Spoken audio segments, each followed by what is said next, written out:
The only thing that we're interested in is putting money in your wallet. If you want to bet the fights, if you want to have a little bit of action, you are in the right place. With my partner, Ian Parker, I am Brett Okamoto. We're ready to rock between our parlays, our props, our straight picks. It's time to make money. Let's go.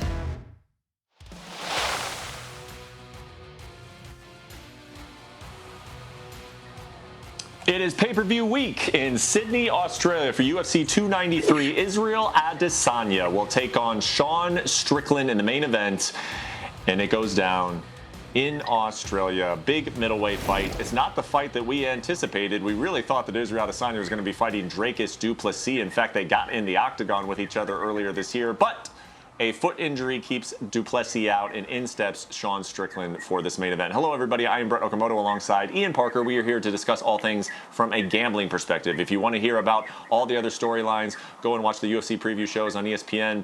They do a great job there, of course, but we are here to put a little bit of money in your pockets, and we've been doing that. I mean, you never know when the hot streak is going to come. Obviously, you're trying your best all the time, Ian, but sometimes the hot streaks come. Right now, we are in the middle of one, huh? Yeah, you know what? Back-to-back weeks, 5-1 last week, 5-1 this past week in Paris. The only blemish we had was Loughran, and he lost. And you know what? Going to that third round, it was 1-1. He was the only loss, and he was an underdog. We hit Lusa McKee over 2.5 rounds. Uzdemir, St. Denis Moises over 1.5. Fiorn Rose Namajunas to go the distance. Cyril gone. We also hit our parlay at plus 204. Our prop of the night at plus 125, which is Fior by decision. And the long shot prop, Brett, I said we were close to week 1. We were close to week 2. Week 3, we hit it at plus 575. Cyril gone to win by TKO in round 2. Let's go. Yeah, when you're hitting the plus 204, the plus 125, the plus 575, that's when you start getting a little bit of this action, Mr. Parker. And that's been a very, very, very nice job this month here with your picks. And let's keep it going with an international pay-per-view, Mr. Parker, to UFC 293. And again, that main event, Israel Adesanya, Sean Strickland, very, very, very wide odds, as I'm sure you viewers probably expected. Adesanya, a massive favorite here in this one. Heavyweight bout, Tai Tuivasa taking on Alexander Volkov. An interesting flyweight fight between Manel Kape and Felipe Dos Santos. Kape has been really a social media darling all week, getting in feuds with guys that he's certainly not fighting. He is fighting Felipe Dos Santos, and you got another heavyweight bout, a light heavyweight bout, wrapping up everything. And of course, we will give picks for all of those fights, as we always do, going down on ESPN Plus, the pay-per-view, 10 Eastern, 7 Pacific, as always. Let's start with that main event, though, of course. Israel Adesanya taking on Sean Strickland. Israel Adesanya minus 650. If Sean Strickland were to pull this thing off, it would be the biggest upset in middleweight history. How do you go about trying to bet this middleweight fight with the odds this long? Well, look, with Israel Adesanya being as big as a favorite as he is, you're just not going to go money line there. I think that's pretty logical at this point when it comes to betting. However, this is somebody in Israel Adesanya who is working their way to being the best middleweight of all time. He's fighting every single style, from wrestler to striker, jiu-jitsu, you name it. Izzy really has fought every one. And once he got past the boogeyman, getting that last win and the way he did over Alex Pereira, that confidence has got to be through the roof. And now he's fighting someone in Sean Strickland, who, yes, Sean can wrestle, but does he do it? He does not. He has a black belt in jiu-jitsu. Sean Strickland also says, yeah, I do, but it doesn't work, so I don't do it. So what's he going to do? He's going to stand there. He's going to march forward the way he did against Pereira. I don't think it's going to work. Sean Strickland keeps his head too much on the center line. He uses that elbow as a shield, which then causes it to be a little bit slower on the jab. Dustin Poirier does the same thing, but Poirier does a much smoother combo off the shield. When you're fighting Israel Adesanya, when Israel is at his best, is when the fighter comes to him and pressures him. Alex Pereira, Robert Whittaker, Paulo Costa, all those ended by knockout. I think the same thing is going to happen here. For Israel Adesanya, I think it's just a matter of how long is he going to want to play with his food until he capitalizes and finishes that meal. He's working hard. We know he talks a big game, but he always shows up and he backs it up. This is a really hard one to say, oh, well, Sean Strickland's got a path to victory with wrestling. Brett, I don't think it's a path to victory. I just think it's a path to least resistance. I think Izzy's able to defend those takedowns, and I think he's going to get the win here. But my bet is going to be under 4.5 rounds. I think he gets it done there. Now, to top that, we're going to go into our prop of the night because I do have one for the main event. I am shocked this number is as low as it is. We're going to go Israel Adesanya before those 4.5 rounds to win by TKO or KO. Now, I know he's talking that he wants a submission, and if he gets a submission, hey, by all means, go for it. But at plus 100, you're giving me the opportunity to bet on Israel Adesanya to beat Sean Strickland, who was knocked out by Pereira. With Adesanya coming up that knockout over Pereira, Israel Adesanya at plus 100, that's our prop of the night in the main event. Dude, we've talked about this before, Ian. Numbers that just seem too good to be true usually are, right? I mean, they really are.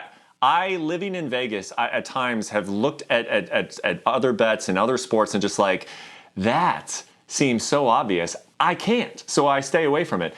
Plus 100 at a knockout, to me, this comes down to how Sean does it. You know, you said earlier, it depends how long Israel wants to play with his food. I actually disagree. It depends what kind of strategy and how aggressive Sean comes in, because what have we seen consistently over the course of Israel's career? When guys hang back and they just decide like, man, this guy's too good and I don't want to get knocked out, Israel does not press the issue. He does not put himself in risk. He is fine taking the win and making sure that he gets out there with the belt still around his waist. If the guy comes forward, that's when he can style on him and that's when he can put him away. So what in Sean's, I guess, background, are you very, very confident that he is going to be the type that he's going to go for it? He is not just going to say, you know what, I'm going to last 25 minutes with Israel Adesanya. Because he has to push the pace. Cardio does favor Sean Strickland, but we've never really seen Israel Adesanya get tired either. Look, against Abus Magomedov, Sean played rope-a-dope. He played possum in round one, knowing his opponent would gas out. Prior to that, Cannonier, Imavov, this is something Strickland just keeps on coming forward. That's just who he is, his style. We saw it against Brendan Allen as well. He's a really good boxer. He does have power, but you know, Brett, you and I just said the same thing, that when Izzy's at his best is when he's being pressured and forced to fight. Strickland is not going to hang back. It's just not who he is. And unless he pushes forward and maybe wrestles and he's able to hold Izzy down, that's the other part. Whitaker got him down, couldn't hold him down. That's why, as much as you might be right, too good to be true, I'm willing to roll the dice on even money to get Israel Adesanya by knockout. Yeah, man. I mean, respectfully to Sean, but this is the fact that it's plus 100 is mind blowing to me. It smells like a trap. It usually is a trap of the good people at Caesars and in Vegas, man. But this is a bet that I can totally understand, and I'm with you on the plus 100 there. It seems like tremendous value. Let's go to the co-main event. Tai Tuivasa taking on Alexander Volkov. I was a little surprised. I understand it's kind of a difficult matchup for Tai. I understand this is a kind of matchup that he has kind of struggled in the past. Maybe a little bit more technical guy, a guy who's not going to get into a big brawl with him. But plus 205 for the Aussie down in Australia, with all of the finishing power that he has had and some of the good performances, quite frankly, that he has had, I thought this was a little bit long. What did you think of this line? Look, when you look at paper, everything screams that Alexander Volkov should win this fight, right? Better technically, he's got the range. He does have experience with high-level competition. He has a ground game if he wants to use it. But when you're going against someone in Tai Tuivasa, and even with the heavyweights, when you get to this part of the rankings, everyone has that power. Tai Tuivasa fought Stefan Struve. He won by knockout. He has fought almost everyone. He's not a very tall heavyweight. Derek Lewis is taller than him. Augusto Sakai is taller than him. And from what I'm hearing, he's in phenomenal shape. For Tai Tuivasa with 2 losses back-to-back, he's now in his backyard. He has an opportunity to go in there and put pressure on Volkov. We saw against Derek Lewis. He was controlling the fight. And then what happened when Lewis hit the gas pedal? Landed a few shots. Volkov does not like getting hit, does not like it when he can't lead the dance. We've seen Tai Tuivasa do this before. At plus 200, I like Tuivasa. I think it's a value play, but I have a different bet here. I'm going to play it a little bit safer. I think this fight does not start round 3. We're getting that at, I believe, minus 190 currently, and to me, that's a great number. You know, but, Brett, I am with you that if you want to pick a side, I think the value is there with Tai. Now, we're going to make this 2 in a row. I'm doing a long shot prop for the co-main event. And you're probably going to guess what it is. But I'm going to go Tai Tuivasa, because if he wins, he's not winning by decision. I could see him throwing some leg kicks maybe. He did that earlier in his UFC career, chopping that tree down, landing that overhand right. Let's go Tai Tuivasa at plus, does that say 850 to win by knockout in round number 2 against Alexander Volkov? I love the value here. He's going to come forward. He's going to force the fight. Kill or be killed in his backyard. Let's go Bam Bam. All right, so that takes care of our co-main event. Let's wrap up this main card, which again is normal time, even though it's in Australia, 10 Eastern, 7 Pacific. Flyweight fight, Manel Kape taking on Felipe Dos Santos. What do you think about this one? I like Manel Kape here. He's getting an opponent who was supposed to fight in the Contender Series, now making his UFC debut. Coming from the shoot box camps, you know he's going to be aggressive. Kape is just better everywhere. Give me Manel Kape inside the distance at -175. I think he makes a statement here and then gets another fight inching closer to that title. All right, so taking the favorite inside the distance. How about back at heavyweight, Justin Tafa taking on Austin Lane? Now, when I made this pick, Brett, he was -200. He's up at 220. Justin Tafa in his backyard against Austin Lane. I like Tafa to get this win. You want to get a better number, take Justin Tafa to win by knockout. Better hands, better chin. Those leg kicks are nasty. I don't think Lane's ready for this power. We're going to go with Tafa here. All right, and then rounding out the main card, the most competitive fight, at least what the odds say, Tyson Pedro taking on Anton Tarkali. What do you think of this one? You know what? This is going to tell us a lot about Tyson Pedro. Coming off that last fight against Modestas Bukauskas, it's very underwhelming, but he told us that he had the flu a few weeks before. That's what impacted his cardio. He's fighting someone who's got good striking, good jiu-jitsu, and good durability. If we can get past the first round, I'm liking over 1.5 rounds here. Once it gets past round 1, look at a live bet on Anton. Unless Pedro's cardio is any different, this is a coin flip type of fight, but over 1.5 is going to be the play. Okay, so a lot of good information already just through the main card. We got 2 props, and then we got picks on everything on the main card, some totals, some sides. Let's head to the prelims. You can find on ESPN Plus. What do you got for the prelims, Ian? And actually, you can find them on ESPN Plus as well as ESPN News. Take it away, Ian.